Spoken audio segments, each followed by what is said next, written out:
Tampil sebagai pembicara di APMF Conference 2022 dengan tema From Advertising to Shaping Culture, Valencia Tanusudibio memaparkan perkembangan digital serta ekosistem digital MNC Group. MNC Group sebagai ekosistem terintegrasi memiliki pasar yang cukup signifikan dari semua unit mulai dari media and entertainment, financial services, hingga entertainment hospitality. Director of Digital Business MNC Valencia Tanusudibio disebut oleh Forum APMF sebagai eksekutif muda yang berpengalaman dalam bidang media, entertainment, dan e-commerce, serta retail industri dan salah satu next gen leader MNC Group. Tim Liputan iNews melaporkan. Ratusan ulama dari berbagai daerah di wilayah Kalimantan Timur yang tergabung dalam Ijtima Ulama Kalimantan Timur telah sepakat untuk mendeklarasikan dukungan kepada Gubernur Jawa Tengah Ganjar Pranowo sebagai bakal calon presiden 2024 mendatang.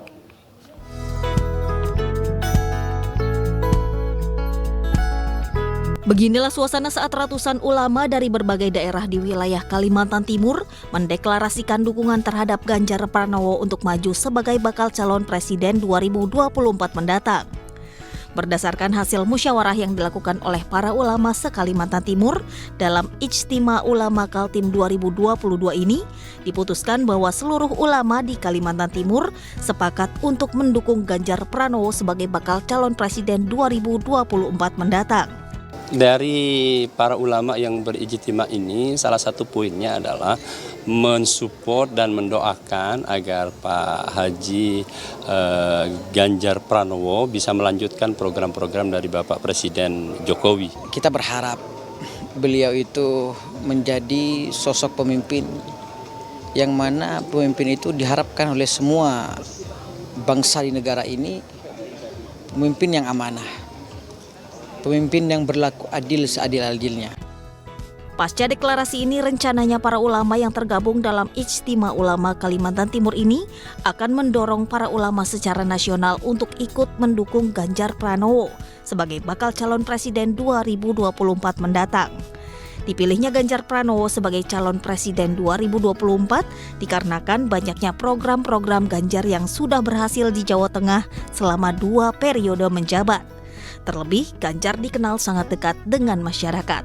Dari Samarinda, Kalimantan Timur, Mas Kardiansyah, iNews melaporkan. Pemirsa, pelaku pembunuhan wanita terbungkus plastik yang jasadnya ditemukan di kolong tol Becak Kayu Kalimalang, Bekasi, Jawa Barat terekam kamera pengawas lift apartemen. Pelaku terlihat santai saat membawa jasad korbannya dengan troli.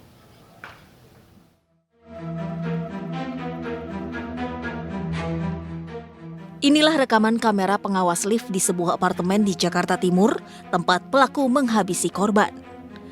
Video merekam saat pelaku akan membuang jasad korban yang sudah terbungkus dan dibawa dengan menggunakan troli. Tidak terlihat gelagat yang mencurigakan, bahkan pelaku santai dan tersenyum kepada orang yang ditemui di lift. Sebelumnya, jasad seorang wanita ditemukan warga di kolong jembatan tol Becak Kayu Kalimalang, Bekasi dengan kondisi terbungkus plastik Senin 17 Oktober lalu. Dari hasil otopsi, terdapat luka kekerasan pada bagian mulut dan leher yang disebabkan oleh benda tumpul hingga menyebabkan kematian. Berdasarkan identifikasi petugas, jenazah wanita tersebut bernama Ade Yunia Rizabani, berusia 36 tahun. Mendapat kabar duka tersebut, pihak keluarga datang ke rumah sakit Polri. Kakak korban tak kuasa menahan tangis mengetahui adiknya tewas dengan kondisi mengenaskan. Dapat kabar awalnya gimana, Bang? Saya dapat dari telepon dari kakak saya. Dapat telepon dari kakak? Iya, dari kakak saya jam 3 subuh.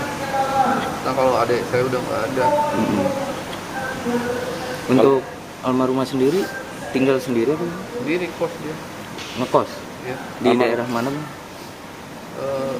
Jakarta Barat. Oh, Jakarta Barat. Saat ini pelaku sudah ditangkap dan masih diperiksa tim penyidik Polda Metro Jaya untuk mengetahui motif pelaku menghabisi korban. Dari Jakarta, Rio Manik, Helmi Sejangbati, iNews melaporkan.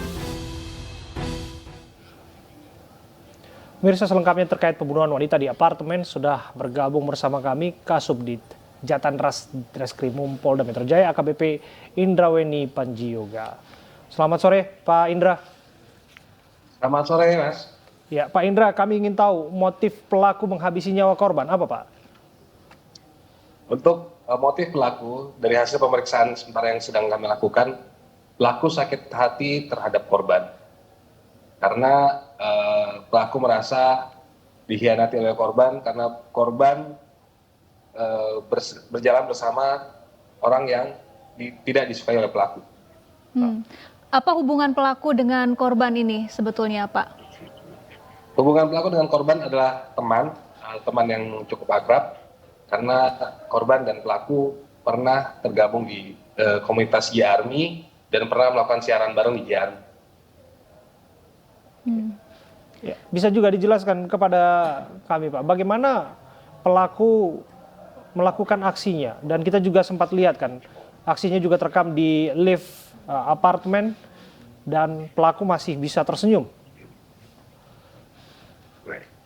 Pelaku melancarkan aksinya dengan modus pelaku mengajak korban untuk mengadakan podcast tentang rohani. Karena pelaku tahu pada saat korban diajak berpodcast pasti korban akan mengiyakan. Lalu pada saat pelaku tiba di unit apartemen, pelaku melancarkan aksinya dengan membunuh korban dengan cara mencekik korban. Ya, jadi pelaku ini melancarkan aksinya seorang diri atau dibantu dengan pihak lain, Pak? Seorang diri, karena sudah direncanakan sebelumnya. Pak Indraweni, ini terakhir, ada masalah dengan kejiwaan pelaku karena terlihat santai sekali pelaku membawa jasad korban dan dibungkus plastik melewati lift dan bertemu dengan beberapa orang dalam gambar yang kami tampilkan. Baik, untuk pelaku akan kami adakan tes kejiwaan, mungkin besok bekerja sama dengan Rumah Sakit Polri. Ya. Baik, terima kasih AKBP Indraweni Panjioga telah bergabung bersama kami di iNews Sore.